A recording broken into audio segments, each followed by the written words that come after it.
إبراهيم لأبيه يا أبي يميلو بتريقا قامي وقرأ وسط مولتوال أباتي هوي إذ قال إبراهيم لأبيه لا أباتو بلو على جزينا استوس آزر لم يبالو إذن لا علماء تلايتوال يعني آزر صنمنو أوتنو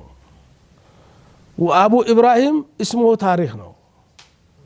إبراهيم أبات بتوراتم بلو بزام بلو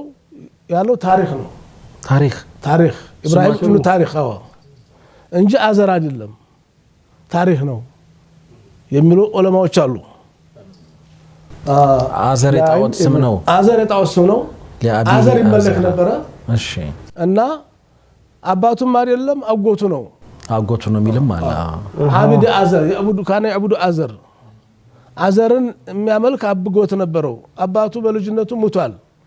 የታሪክ ነው እንግዲህ ከታሪክ አንፃር ተነስተው ዑለማዎች የሚሉት እናም وقال إبراهيم لأبيه آزر أتتخذ أصناما آلهة ያለው አጎቱን እንጂ አባቱን አይደለም هذا يدل على أن اسم أبي إبراهيم آزر የሚለው አይ لأبيه ብሏል